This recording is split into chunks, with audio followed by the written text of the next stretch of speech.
자, 오늘은 그 야곱과 요셉에서 저희가 다 이게 지나간 이야기인데 제가 모세까지 갔다가 잠시 다시 돌아왔어요. 왜냐하면 성경이 아무래도 남성 중심의 기록으로 이렇게 쭉 됐다 보니까 사실 여성의 기록은 그렇게 많지 않은데요.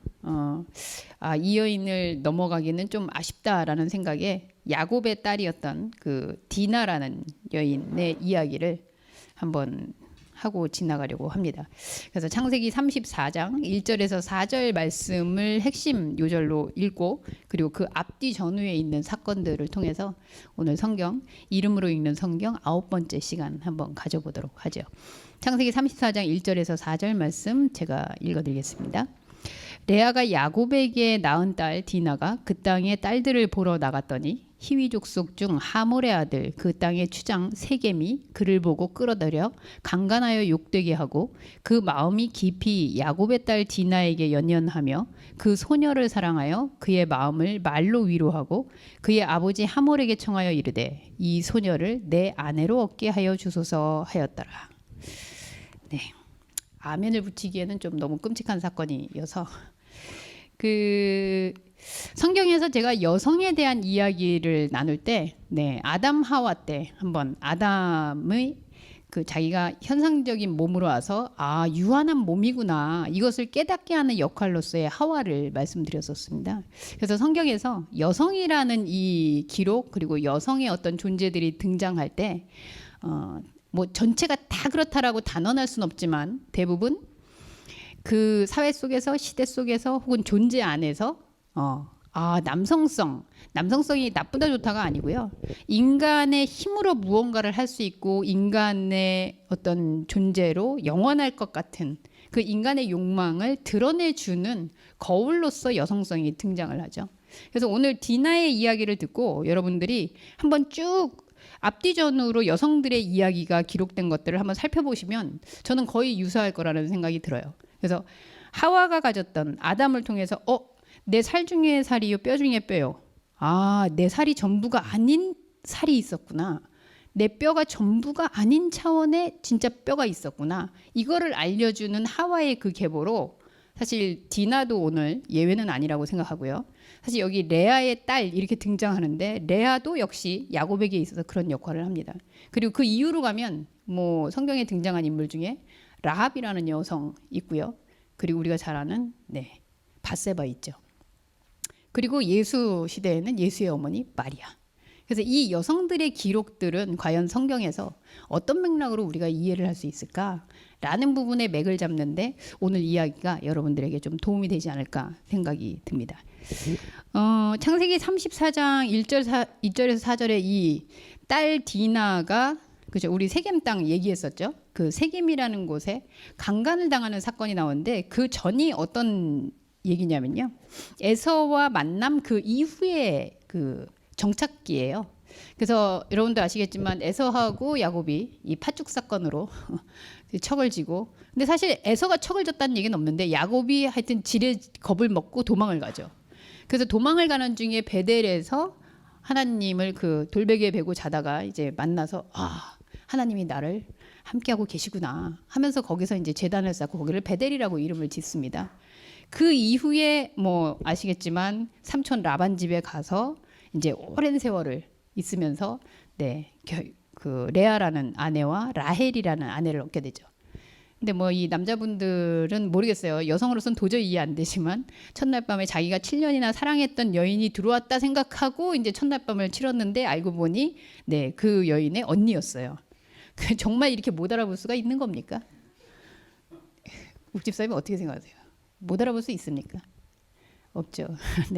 뭐 아무리 술을 많이 먹는다 하더라도 그럼 과연 그건 뭘까 그런 생각도 들어요. 그래서 어쨌든 그렇게 였고 거기에서 이스라엘의 기본 그 지파라고 할 수 있는 그 12 형제를 얻게 되죠. 베냐민까지 셋입니까? 근데 그 중에 딸 디나의 사건은 사실 딸을 낳았더라라는 기록이 있고요. 그리고 디나의 이름이 주도적으로 언급된 데는 바로 이 사건이에요. 사건이 있다고 연락 왔습니다. 큰 사건이에요. 그래서 여러분 이 말씀을 읽을 때 이 경고를 꼭 기억하시면 좋을 것 같아요. 경보 올렸어요. 자, 이 여인의 이 첫 번째 레아와 그리고 라헬 얻고 큰 부자가 되어서 이제 내가 다시 고향에 돌아가서 형과 재회해야겠구나 하고 가는 중에 여러분 사건 아시죠? 두려워서 자기 식구들 앞에다 다 세웁니다. 그리고 이제 자기가 사랑하는 순으로 가까이 두고 정말 치사한 남자예요. 그리고 자기는 맨 마지막에 결국은 무서워서 그렇게 하나님한테 기도를 하다가 이제 씨름하면서 천사로부터 환도뼈를 맞고 그리고 이스라엘이라는 그 이름을 받게 되죠. 그래서 형을 제외했는데 형은 전혀 적대감이 없는 거예요. 그래서 야 동생아 너무 반갑다 이렇게 하고 너 나 있는 곳에 같이 가서 살자 이러고선 형이 얘기하는데 야곱은 의심의 눈초리를 거두지 못합니다. 그래서 우리 지금 같이 여기 있는 집안 식솔들이 너무 피곤할 수도 있고 동물들이 다 같이 가면 힘드니까 형님 먼저 가시라고 출발하시라고 그래놓고 본인은 이곳에 정착을 해요. 형을 따라가지 않고 이 숫곳이라는 데 이르러서 자기 집을 짓고 그리고 가축을 위하여 우리를 짓고 그 땅에 이제 정착하는 거죠. 그리고 거기에서 이제 하나님께 제단을 쌓고 엘엘로헤 이스라엘, 엘엘로헤 이스라엘. 이거 어렵더라고요 말이. 그게 무슨 말인가 했더니 이제 이스라엘은 자기고요. 그래서 하나님, 나의 하나님, 이스라엘의 하나님, 뭐 이런 뜻이에요. 그러니까 사실은 그 에서를 만났던 그 사건이 자기에게 있어서는 인생의 큰 과제와도 같았는데 그 과제를 해결하고 하나님이 나와 함께해서 내가 정말 이거를 무사히 잘 해결했구나. 뭐 이런 안도감. 그리고 형을 보내고 자기는 이제 이제 내가 두 다리 뻗고 자겠다. 그리고선 이제 정착지를 선택한 거죠. 그래 거기가 바로 이 세겜 땅이었고요. 그리고 거기에서 이제 정착을 시작합니다. 자, 하나님이 분명히 주셨구나. 하나님으로 충만해 있던 상태였어요. 그리고 이 땅은 분명히 하나님의 은혜로 내가 이제 큰 숙제를 마치고 일생의 그런 어려움을 다 견디고 여기 다 왔다 하고 안도해서 이름까지 지으면서 있었던 땅인데 그런데 여기에서 불행하게도 이런 사건이 일어나는 거죠. 아까 우리가 함께 읽었던 레아가 야곱에게서 낳은 딸, 그죠? 그래서 디나가 여기 보면 그 땅의 딸들을 보러 나갔다라는 구절이 나와요. 그래서 신학적으로 이거 굉장히 논쟁이 좀 많은 문구이긴 합니다. 예를 들면 지금 세겜에 있는 땅인데 그 세겜 땅에서 어쨌든 그 땅에 있는 딸들을 디나는 왜 보러 갔을까? 그래서 신학자 중에는 여러분들에게 소개드리기도 정말 좀 낯뜨거운 얘기지만 주요 신학자라고 하시는 분들이 이런 해석들을 했어요. 예를 들면 제가 이름은 얘기하지 않겠습니다. 여자가 낯선 지역으로 홀로 떠나는 것은 위험하기 때문에 디나가 경솔했다. 왜 거길 혼자 나가냐. 이게 마치 그런 거죠. 신당동 역에는 왜 가냐. 강남역은 왜 여자들이 지나다니냐. 짧은 치마 입고 왜 다니냐. 뭐 이런 얘기하고 비슷한 것 같아요. 야곱도 다른 분은 야곱이 딸에게 사람을 붙여서 그녀를 보호했어야 했는데 그럼 그 땅이 범죄의 땅이라는 걸 전제해야 되겠죠. 그런 의심의 눈초리를 가지고 그리고 그 땅의 딸들이라는 표현이 창세기에서 이제 그 좀 부정적으로 쓰이기 때문에 이건 분명 디나가 부정적인 측면에서의 어떤 행동을 하고 있는 거다라고 얘기를 합니다. 그리고 또 어떤 분은 디나가 나갔다라는 표현이 이분은 정말 더 나가네요. 성적인 난잡함을 표현하고 있다. 그래서 예를 들면 그 다음에 나오는 디나의 의도가 이방 여인들과 교제를 한다. 근데 뭐 교제 그러면은 충분히 뭐 만날 수 있지 않습니까? 근데 여기에서는 아까 성적인 난잡함이라고 했을 때 약간의 그 동성애적인 뭐 이런 표현을 쓰기도 하고요. 그리고 세겜에 있는 이방 축제에 참가하러 나간 것이 아니냐. 뭐 별의별 추측이 많아요. 자, 저는 이 모든 해석에 대해서 그냥 한마디로 참 어이가 없다 이런 생각이 들었어요. 마치 요즘에 우리 북한이 미사일 막 쏴대면서 한국이 전쟁을 하려고 준비하길래 우리도 하고 있다. 뭐 이런 말도 안 되는 얘기를 하는 것과 같은 그런 게 아닌가. 그러니까 이런 해석이 가능하다는 것도 사실은 지금까지도 어떤 여성에 대한 그리고 그리고 여성이 가지고 있는 속성에 대한 그런 성경의 관점에서도 오해를 가지고 있는 것들이 아닌가라는 생각을 해요. 뭐 저는 절대로 내가 무슨 페미니즘 신학 이런 걸 주장하진 않지만 지금에 왔을 때 그렇죠. 인선이가 오늘 오다가 만약에 버스에서 내리다가 뭐 다리를 다쳤다고 칩시다. 그럼 그런 거죠. 아니 주일날 왜 싸돌아다녀가지고 오늘 보니까 교회를 좀 늦게 나가더구만.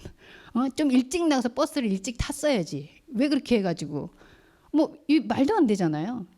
근데 어쨌든 성경을 보는 시선에서 그렇다면 디나 시대에 과연 디나를 보는 관점은 어땠을까라는 생각도 들어요.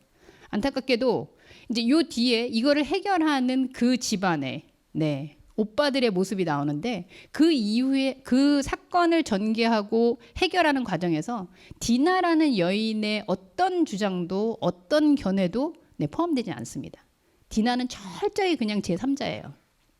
자, 그렇게 봤을 때 저는 여기에서 왜 이 기록자가 굳이 레아의 딸이라는 언급을 했을까? 레아가 과연 어떤 존재이길래? 여러분 아시겠지만 아까 제가 처음에 얘기했죠. 레아는 야곱이 사실은 라헬을 사랑했는데 결혼식 날 어쨌든 자고 눈 떠보니 레아였어요. 아까 여쭤봤죠. 과연 그럴 수 있느냐? 없다. 인선이 결혼을 안 해봤으니까 우리 조 선생님께 한번 여쭤볼까요? 좀 술을 하고 그날 파티가 있어서 결혼 파티를 했는데 여자가 들어왔는데 내 여인이 아닌데 내가 잠을 잤다. 이 가능합니까, 선생님? 불가능하죠. 불가능한데 성경의 기록에는 이 위대한 야곱이 그랬다는 거죠. 자, 그러면 성경 기자는 굳이 그런 걸 왜 적었을까요? 결국 레아라는 사람은 야곱의 어떠함을 드러내주는 여성이다. 저는 그런 생각이 들어요. 이렇게 지금 생각해도 불가능하다라고 할 수 있는 이야기를 그 당시에 뭐 당연할 수 있겠지만 적어도 레아가 라헬이구나라고 착각해서라고 보기에는 좀 어려울 텐데요. 그 안에 뭐 레아면 어때? 그리고 뭐 라헬도 어차피 자기의 여자가 됐고요. 나중에는. 그래서 야곱 안에는 어떤 여자인들 이랬을까? 어쨌든 야곱이라는 인물 안에 사실은 꼭 이 여성이어야 돼 라는 생각이 없었음을 보여주는, 소위 말하면 그 안에 있는 야곱 안에 있는 속내를 들키게 하는 여인이 아니었을까라는 생각이 들어요. 아까 신학자들이 얘기한 게 어이없다고 한 것처럼 제가 너무 억지를 부리는 거일 수도 있는데 사실은 레아를 어떻게 대하고 레아에 대한 태도를 보여주는 야곱을 보면서 야곱이 그럴 수 있는 사람이구나 라는 걸 보여준다는 거죠. 자, 요 전초전을 봐서 이 디나는 앞으로 기록되는 이 야곱 집안의 야곱을 비롯한 야곱의 자녀들, 성경에서 야곱의 자기의 자녀들이 등장한다는 건 자기의 복제, 야곱의 그 모습이거든요. 야곱 안에서 자식들이 나왔어요. 그럼 그 자식들의 모습은 사실은 그 야곱 안에 있는 우리로 지금 얘기하면 우리의 현상적 자아들의 다양한 모습일 수 있다는 거죠. 그 모습들이 어떠한지를 폭로해주는 혹은 알려주는, 보여주는 거울이지 않겠나라는 추측이 가능합니다. 자, 그래서 어떤 일이 일어나느냐? 이렇게 강간을 당한 디나는 아무 말이 없어요. 근데 강간을 했던 그 세겜의 추장이 와서 간청을 합니다. 내가 이 여인을 이렇게 했는데 난 정말 이 여인을 사랑하고 있다. 나하고 그렇게 결혼시켜주면 좋겠다. 근데 잘 아시죠? 우리 오빠들이 들고 일어납니다. 그 오빠들은 쓸데없는 데서 이렇게 자존심을 부려요. 그렇죠, 영현 씨? 그래서 어쨌든 평소에는 별로 대면하다가 이렇게 어떤 극적인 일이 있으면 꼭 오빠 노릇을 이렇게 탁 하죠. 선욱 씨가 맞댔습니다. 오빠들이 그래요. 언제부터 이렇게 막 여동생을 그렇게 챙겼다고. 근데 어쨌든 오빠들이 등장해가지고 말도 안 된다. 그러면서 하나님의 이름으로 그래, 그러면 니네들이 우리처럼, 니네는 이방인이니 우리처럼 우리 가족들처럼 다 할례를 받아라. 그리고 하나님을 믿으면 내가 너희들과 함께 하겠다. 그러면서 애초부터 속임수를 가지고 그들을 대합니다. 근데 아버지는 뭐 잘 몰랐겠죠. 모를 수 있었겠으나 오빠들의 마음속엔 그렇게 해서 결국은 그 다음 사건이 나오죠. 할례를 받아라. 뭐 한마디로 얘기하면 어쨌든 포경수술 다 해라. 그 얘기입니다. 뭐 오늘은 남자분들이 훨씬 공감하시겠네요. 네, 움직이기 되게 어려운 거죠. 근데 그 움직이기 어려운 제3일 성경이 이렇게 기록합니다. 제3일에 아직 그들이 아파할 때에 네, 아직 뭘 힘을 쓸 수 있는 때가 아니에요. 그런데 야곱의 두 아들 디나의 오라버니 시므온과 레이가 각기 칼을 가지고 가서 몰래 그 성읍을 기습하여 그 모든 남자를 죽이고 칼로 하물과 그의 아들 세겜도 죽였어요. 그리고 디나를 세겜 집에 데려오고 아마 디나는 이미 거기 가 있었나 봅니다. 야곱의 여러 아들이 이제 그 형제 중에 시므온과 레이가 가서 먼저 딱 전초전을 잡으니까 그 다음 이제 다음 아들들 있는 형제들이 다 가서 그 시체 있는 성읍으로 가서 노략을 합니다. 그리고 이는 그들의 누이를 더럽혔다. 그러니까 이거는 우리는 이렇게 해도 된다. 이러면서 노략을 해요. 그리고 양과 소와 나귀와 그 성읍에 있는 것들 모든 것들뿐만 아니라 모든 재물을 뺏고 그들의 자녀, 뭐 그들 자녀에도 여자들 있었겠죠. 네, 그들의 아내 사로잡고 집 속에 물건을 다 노략했다. 아, 정말 복수가 대단하지 않습니까? 물론 처음 피해를 본 다나의 어떤 그 디나의 사건을 간과히 여길 수는 없습니다. 그런데 그거를 빌미로 사실은 제가 볼 땐 10배, 1000배도 넘는 이런 복수극을 벌이는 이 야곱의 자식들의 상황 어떻게 봐야 될까요? 그러면서 야곱이 얘기합니다. 아들들한테 시므온과 레이에게 너희가 내게 화를 끼쳐 나로 하여금 이 땅의 주민 곧 가나안 족속과 브리스 족속에게 악취를 내게 했다. 나는 수가 적은즉 그들이 모여 나를 치고 나를 죽이리니 그러면 나와 내 집이 멸망할 것이다. 이렇게 걱정을 했어요, 부모가. 그랬더니 그가 우리 누이를 창녀같이 대우함이 옳습니까? 네.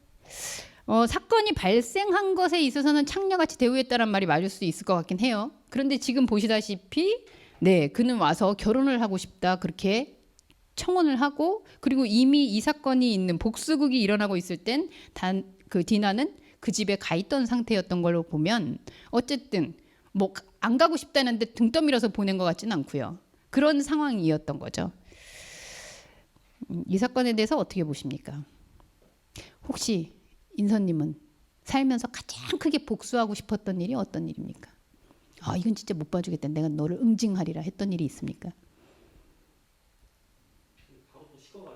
바로 식어가지고 응징하려다가 우리 뭐 식기는커녕 열이 받지도 않을 것 같은 우리 유진님 혹시 내 너를 응징하리라 살면서 그런 일 있습니까? 아, 기억이 안 나요. 그럼 이게 없는 거예요 이미. 그게 있었으면 지금도 이렇게 딱 앙금이 남아야죠. 주은님 없습니까? 내 너를 응징하고야 말리라. 언젠가는 만나기만 해봐라. 아, 저는 그래요. 여러분도 참 성품이 좋으시네요. 저는 한두 분 있는 것 같아요. 어쨌거나 이 복수 이상 그래서 제가 와 근데 이 사람들 되게 무섭다. 혹시 이후에 모세의 10계명이 이 아들들을 두고 만들어졌나 할 만큼 네 여러분 10계명 한번 보세요. 이 야곱 집안에서 다 일어나거든요. 요 우상에 대한 얘기는 좀 잠시 후에 나올 거고요. 여기 보면 살인하지 말아라. 간음하지 말아라. 도둑질하지 말아라. 거짓 증거하지 말아라. 이웃집 거 탐내지 말아라. 이웃의 아내, 남종, 여정, 소, 나귀, 소유종 아무것도 탐내지 말아라. 저는 모세가 혹시 야곱의 이 아들들을 얘기해서 이것들을 제정했나? 라는 생각이 들 정도였어요. 10계명 다 어긴 거죠. 네. 사실은 강간보다 더한 복수라고 제가 타이틀을 정했는데요. 이 시므온과 레위 만약에 이 사건이 아니었다면 이들의 마음속에 이런 마음들이 있는 것은 어떻게 알게 됐을까? 아까 처음에 말씀드렸지만 이 디나라는 한 여성의 사건 곧 보면 이 디나라는 존재인데 이 여성의 존재를 통해서 시므온과 레위 대표 선수로 대변되는 야곱의 아들들 남성들이죠. 네, 남성성이라고 얘기하겠습니다. 남자들이 아닌. 그리고 이 아들들은 결국 야곱 안에서 나온 모습이에요. 그렇게 됐을 때 이 디나의 사건은 결국 야곱과 야곱 자녀들 그 현상적인 자아들이 가지고 있는 그 잔인함, 잔혹함 그리고 욕망 사실은 디나라는 사람을 먼저 건드렸으니까 그렇지만 어떤 기회가 됐을 때 이들은 더한 것도 할 수 있는 사실은 그런 같은 모습이 아닐까. 뭐 우리가 얘기합니다. 뭐 제가 늘 저는 사실 그 학력 위주하고 뭐 이렇게 캐리어 막 이렇게 했던 사람 막 많이 욕은 안 해요. 왜냐면 저도 여기서 이렇게 막 여러분들 북메이커스 해서 막 책 만들게 하고 막 하는 게 이런 것도 약간 커리어를 업그레이드 시키는 일이 아닌가 뭐 좀 이런 약간의 그 마음이 있어서 그런지 내가 만약에 그 위치에 냈다면, 내가 만약에 그 사건을 당했다면, 내가 만약에 그 사람이었다면 나는 절대 그럴 리 없어라고 얘기할 수 있는가? 네. 이 인간의 그냥 본성적인 인간 안에 내재되어 있는 현상적인 자아가 충분히 그러고도 남을 수 있는 이야기를 성경은 그냥 고스란히 기록하고 있다고 봐요. 그리고 저는 성경이 진짜 성령의 감동이구나. 이게 인간의 감동이면 이렇게 쓸 수 없겠다라고 생각되는 게 여기 보면 그 두 아들 디나의 오라버니 중에서도 콕 집어서 시므온과 레위가 이런 짓을 먼저 주동했다라고 나옵니다. 여러분 이후에 레위가 어떤 레위입니까? 네, 뭐 지금까지도 이스라엘의 혁혁한 지도자로 서 있는 레위 지파 아닙니까? 하나님의 율법을 다스리고 있는 이런 지파의 조상이라고 할 수 있는 인물이 이런 모습이라는 거예요. 칼을 가지고 가서 그것도 하나님의 이름으로 신앙적인 영적인 행위를 강요해 놓고 그것을 오케이 그럼 우리도 쉬운 일은 아니잖아요. 그런데 어쨌든 그렇게 하기로 했던 사람들을 몰래 가서 기습하고 다 죽이고 심지어 그들의 자녀 그들의 아내 10배 1000배도 더 넘는 복수국을 벌였다는 거죠. 이게 바로 디나의 사건을 통해서 보여지는 야곱 집안의 내적인 모습들이에요. 우리에게 있어서의 디나는 어떤 모습일까? 그리고 그 디나의 당함을 볼 때 내 안에서는 어떤 모습으로 반응하게 될까? 성경은 인간 안에 있는 그냥 현상적 자아들의 아주 자연스러운 반응으로 이런 기록들을 가감없이 기록하고 있습니다. 그러면서 다음 사건으로 가면 이 사건을 경험한 이후에 야곱이 이제 식겁한 거죠. 아까도 그랬지만 그제서야 이 세겜에서 여러분 처음 장면에 제가 말씀드렸죠. 에세와의 재회 이후에 이제 내가 인생의 모든 과오를 씻고 화해하고 형님과 이렇게 되고 하나님의 은혜로 내 이 땅에서 잘 살겠구나. 그리고 하나님의 이름 이스라엘 나의 하나님이라는 이름을 걸고 그 땅에서 정착하기 시작했단 말이죠. 근데 이렇게 끔찍한 일이 일어났어요. 그리고 그 끔찍한 일을 통해서 본인들은 더 끔찍한 내면을 가지고 있다는 것들이 다 폭로됐어요. 여러분 이게 세겜입니다. 네, 우리 지난번에도 세겜했지만 세겜 땅에서 결국은 하나님의 이름으로 깃발을 꽂고 여기가 이제 천국이다. 여기가 나의 안식처다 라고 생각하는 순간 산산조각 나는 그 현장을 목격하면서 야곱은 다시 정신이 번쩍 들어요. 뭐지? 이 상황에 사실 하나님은 삐집고 들어오시죠. 그래서 말씀이 들려와요. 그러니까 여러분들이 말씀을 들릴 때 하나님 은혜로 말씀이 들립니다. 저는 이러기를 바래요. 네, 그리고 어느 순간 되니까 뭐 굳이 사건 사고가 없어도 말씀은 들리더라고요. 그런데 우리의 인생에 있어서 말씀이 계속 침투해 오기 그게 이렇게 패턴이 되기 전까지 하나님의 말씀이 진짜 나에게 이렇게 확 올 때에는 사실은 내 현상이 흔들릴 때 무너질 때 거기에서 틈이 벌어질 때 지진이 날 때 그래서 요한계시록 보면 다 흔들리고 깨지고 뭐 터지고 지진 나고 바다가 막 올라오고 난리치잖아요. 그게 말씀이 들리는 과정에서 오는 우리의 인생의 요동들이죠. 그 요동이 있으니까 다시 말씀이 들려옵니다. 하나님이 야곱에게 이르시되 하나님이 그동안도 이르셨겠죠. 근데 야곱이 듣고자 하는 것들을 듣고 있었거든요. 그러면서 베델로 올라가라. 그래서 베델이라는 곳 아까 생각나시죠? 처음에 형 에서를 피해서 도망왔던 그 광야에서 반드시 추적해보면 이런 데는 또 광야예요. 아무도 없는 그 땅에서 누워 자다가 이제 하나님의 말씀 천사가 오르락내리락 한다는 거는 바로 하늘과 땅이 소통하는 그 상징일 텐데요. 그런 것들을 경험했던 땅이 바로 베델이었어요. 그래서 베델에 대한 기여. 근데 여기서 좀 생각해 볼 일이 있어요.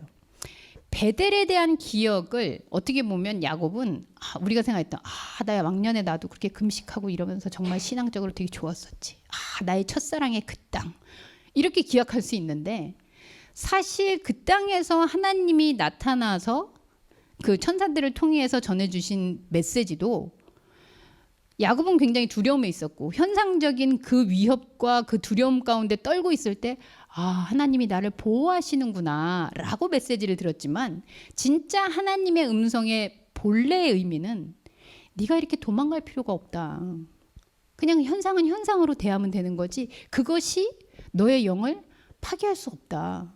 너가 이런 상황에서도 하늘과 땅은 이렇게 열려 있지 않니? 그러니까 사실은 그걸 진짜로 제대로 알아들었다면 저는 야곱이 집으로 갔을 것 같아요. 삼촌을 향해서 도망가는 게 아니라 내가 도망가야 된다고 생각했구나. 내가 이거 현상을 피해야 된다고 생각했구나.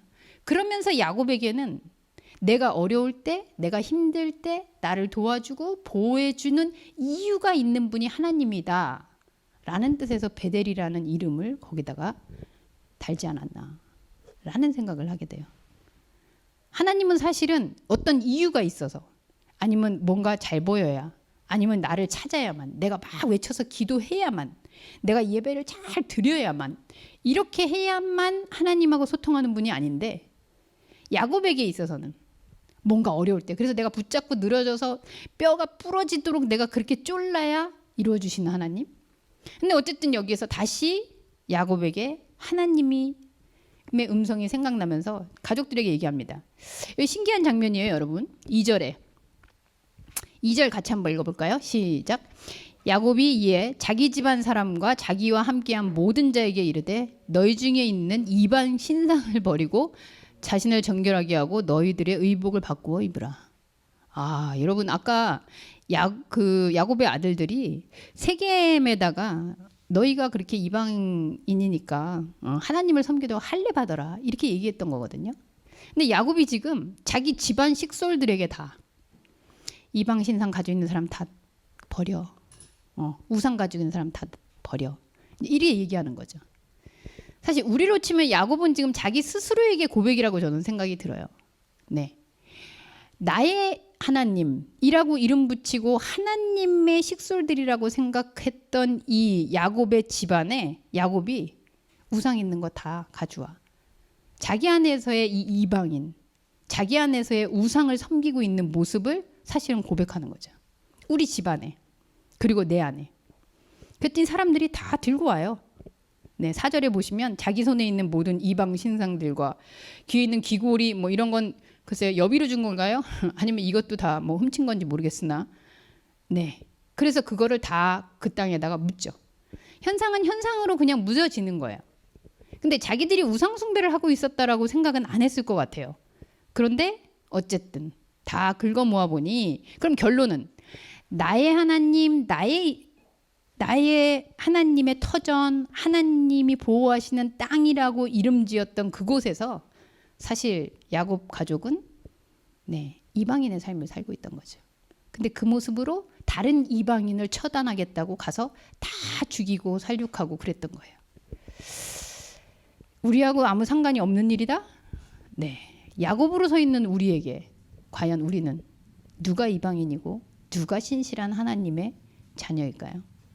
그리고 나는 하나님의 집이라고 일컬으면서 은혜의 땅이라고 그렇게 이름 지으면서 살아가고 있는데 과연 우리는 지금 어디에 서 있는 걸까요? 그리고선 다시 그 베델로 갑니다. 처음에 그 베델로. 그래서 다시 베델인데요. 그곳을 가서 그 재밌는 표현이 하나 나옵니다. 베델이었는데 이제 하나가 더 붙었어요. 7절 우리 마지막 절 같이 한번 읽어보죠. 시작.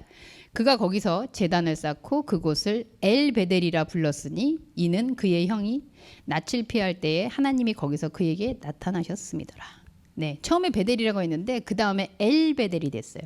자, 엘베델은 뭐냐? 베델이라는 뜻이 하나님의 집이라는 뜻이거든요. 근데 엘자가 더 붙었어요. 이거 하나님이에요. 그럼 어떻게 될까요? 하나님의 집. 그 말이 이상하죠. 여러분 하나님의 집과 하나님의 집은 무슨 차일까요? 시인이신 우리 유진님. 내가 하나님, 여기는 하나님의 집이구나 이렇게 하는 것과 여기는 하나님의 집이구나, 무슨 차이일까요? 어떤 차이일까요? 네, 역시 뭐 시인이라 맞아요.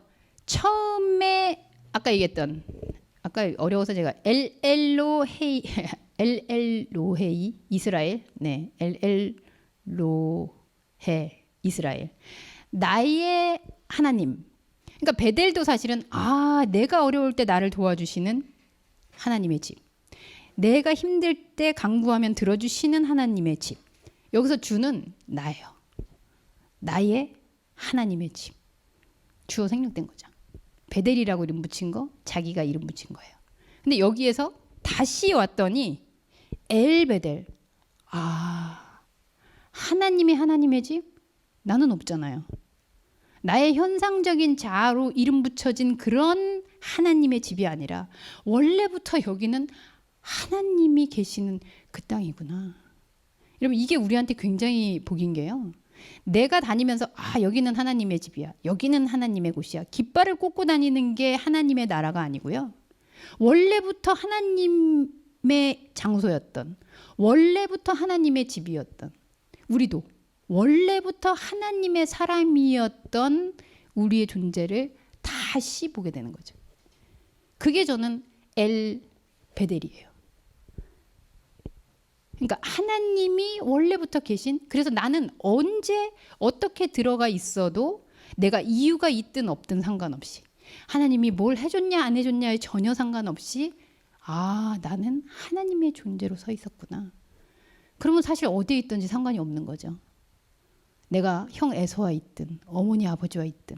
얼마나 이 집 나와서 고생했어요. 네, 집 나오면 개고생이라고 얘기하는데 애초부터 하나님의 집, 하나님은 이 세계의 어디에나. 그래서 우리 안에 있는 원래의 안식처, 하나님의 그 자리에 우리는 늘 있는 건데, 그동안은 하나님이 기도해서 들어줄 때 베델이구나. 기도해서 문제가 해결될 때 하나님이 나를 도우시는구나. 그러면 내가 맨날 하나님을 불러내지 않으면 하나님은 없잖아요. 여러분, 그게 우상이에요. 그게 이방입니다. 그게 내가 만들어내고 수집할 수 있는 하나님이에요. 이거 문제 해결해 주신 하나님.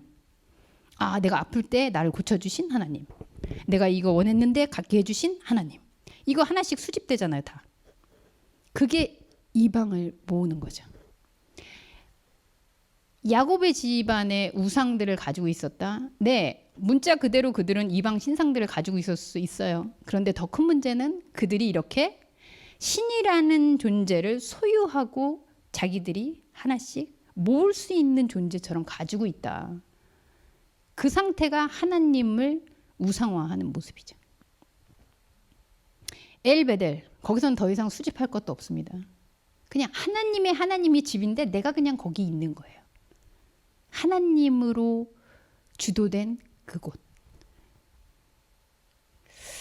정리해보죠.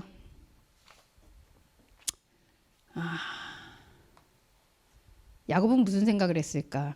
이 디나의 사건과 자기 아들들의 모습을 보면서 사실 자기는 형이 무서워서 도망갔다고 생각하고 있었는데 자기 아들들은 더 무서운 존재들이었습니다.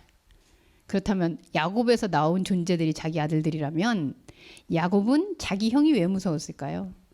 자기 안에 그만큼 무서움들이 있는 거죠. 반대로 죽임을 당할 수도 있다 생각하는 건 그런 상황에 죽일 수 있다라는 자기 안의 모습이 있다라는 거죠. 이해되십니까? 근데 뭐 딴 사람 얘기하기는 좀 그런데 저랑 짝으로 사는 분은, 그 남편은 남을 생각할 때 항상 자기가 보는 대로만 봐요. 그래서 전혀 의심이 없어요. 그래서 나중에 보면 어떻게 그렇게 사람을 믿나? 그럼 자기가 생긴 게 그래서 그래요. 내가 의심이 없으니까 남도 나를 전혀 의심하지 않는다고 생각해요. 나중에 당하고 나서야 저 사람은 나를 그렇게 안 봤구나, 이걸 알게 돼요. 야곱이 왜 형을 무서워했을까? 자기가 안에 무서운 존재인 거예요. 그래서 자기 안에 있는 이 아들들이 나온 상태를 보면 이렇게 형이 무서움을 능가하는 그 무서움이, 그리고 갈등이 있을 때 죽일 수도 있는 그만큼의 악함이라고 하긴 그렇지만 네, 그런 자아의 모습들이 자기 안에 있으니까 그게 드러나는 거죠. 그래서 두려운 거죠. 만약에 네, 인선이가 저를 무서워한다면 인선이가 생각하고 있는 저의 어떤 게 있겠죠. 제가 진짜로 그러냐 아니냐와 상관없이. 네. 그러니까 그 무서움, 두려움, 여러분들이 갖고 있는 그런 강력한 어떤 부분들은 사실 여러분들이 이 안에서 만들어 놓은 모습들입니다. 형은 무섭다. 누구는 무섭다. 이거는 두렵다. 이거는 못하면 나는 망한다. 내가 이렇게 되면 나는 아무것도 가질 수 없다. 내가 설정해 놓은 그것들 때문에 나는 늘 하나님이 그때그때 필요한 거죠. 나를 지켜주거나 나의 어려움을 해결하거나 나를 돕는 하나님이 아니라 그냥 하나님이 되실 때 진짜 안식이 일어나요. 네. 하나님이 목적이 있어서 여러분들한테 접근하면 그 양아치 아닙니까, 여러분? 네. 아무 목적이 없어요, 하나님은. 뭐 네가 나한테 뭘 해달라는지, 너 나한테 뭐가 어떻게 되면 된다든지 그런 게 없습니다. 그게 엘 베델의 진짜 의미라고 생각해요. 우리는 그리스도의 신부라고 불립니다, 여러분. 그리스도의 신부. 남자나 여자나 다 그리스도의 신부라 그러죠. 왜? 그리스도의 신랑이라고 하지 않고. 네. 우리 안에서 우리의 여성성, 우리의 내가 현상으로 이런 부분들을 세워가고 있구나 라는 걸 보여주는, 남자는 세워진 존재인데요. 그거를 발견하게 되는 순간 진짜 신랑, 아까 유진이가 가짜와 진짜가 있다 그랬는데 진짜 신랑이 나타났다. 내가 아닌 하나님이 주인이 되는 진짜 남성성이 있구나. 그 신랑을 보는 순간은 우리 모두가 다 신부예요. 디나는 바로 이런 여성성을 우리에게 보여줍니다. 디나라는 이 여성성을 통해서 야곱의 집안의 남성성이 드러나고 인간 안에, 현상적인 우리의 자아 안에 이런 모습들이 있구나 라는 게 발견되는 순간 하나님의 음성이 들리죠. 다시 베델로. 그래서 엘 베델, 그냥 계시는 하나님, 어떤 이유 있어서가 아닌 그냥 계시는 하나님의 집인 하나님의 집, 나의 집 말고. 처음 말씀에서 이렇게 시작했습니다. 야곱은 숫곳에 이르러 자기를 위하여 집을 지었다. 네. 나의 하나님의 집을 짓는 것이 아니라 하나님의 집, 그 자리에 있는 나를 발견하는 진정한 평안과 안식의 집에 거할 수 있는 저와 여러분들이 될 수 있기를 소원합니다. 기도하겠습니다.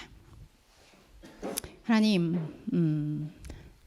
하나님을 만나는 것이 좀 달콤하고 아름다운 그런 환상적인 순간이면 좋겠는데, 하나님 언제나 우리의 현상의 깨어짐 속에 우리의 안에 있는 세계가 깨어나기를 바라며 등장하십니다. 깨어지지 않으면 깨어남도 없다 라는 현상의 진리를 거듭하면서 우리가 세워놓은 하나님의 집, 내가 명명하고 내가 이름 붙여놓은 하나님, 기도하면 응답해 주시는 하나님, 내가 하나님에게 열심히 하면 나를 더 사랑해 주시는 하나님, 이런 이유 있는 하나님이 아니라 이유 없는 그저 처음부터 하나님, 내가 어떻게 하든 하나님, 내가 가난하든 부유하든 나의 생명을 향해 끊임없이 그저 서 있는 그 하나님을 볼 수 있는 우리의 영이 되게 하여 주옵소서. 예수님의 이름으로 기도합니다. 아멘.